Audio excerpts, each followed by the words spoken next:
mami. Pusi! Pusilito! Anong pangalan nito? Ala, si?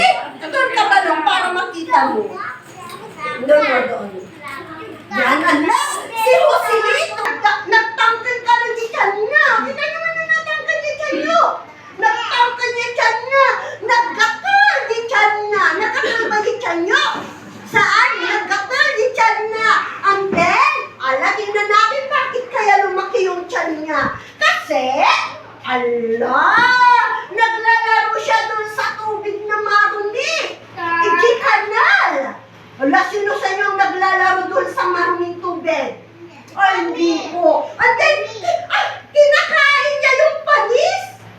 Buttergood. Bakit? Kinakain niya yung panis na pagkain. And then, namumulot siya ng pagkain. Ala! Marumi na yung pagkain niya. Kaya nakakain pala niya yung marumi. Ala, ano kaya nangyari sa tiyan niya?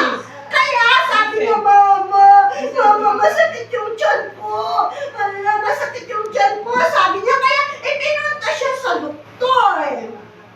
Oh, di ba? Ipinunta siya sa doktor at ipinagamot, pero hindi pa rin lumiit yung tiyan niya.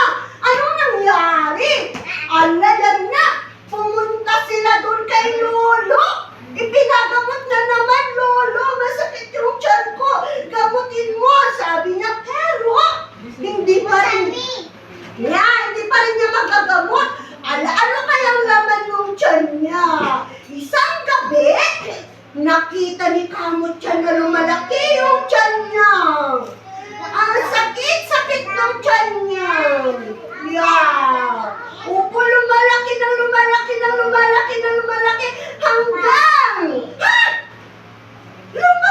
lumaki yung tiyan niya. Opo. Anong laman nito? Ano nang laman yan? Ano kayang laman yan? Ano? Juan, Lucas. Anong laman? Ang niya yung kinain pala daw niya na marumi.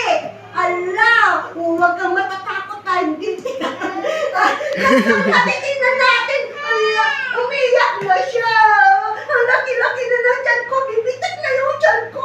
Sabi niya, ano kaya ang laman nito? Ayan na. Ready na ba kayo? Ano yung laman niya? Bumita! At ang laman niya ay yung ano yung mga laman nung sumabog?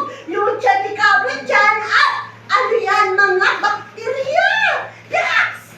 Na mga bakterya pala yung laman niya at mayroon pa. Hindi lang bakterya, mayroon pang halimaw! Ala, meron pang halimaw pala kasi kinakain niya yung marumi kasi hindi siya naghuhugas ng kamay.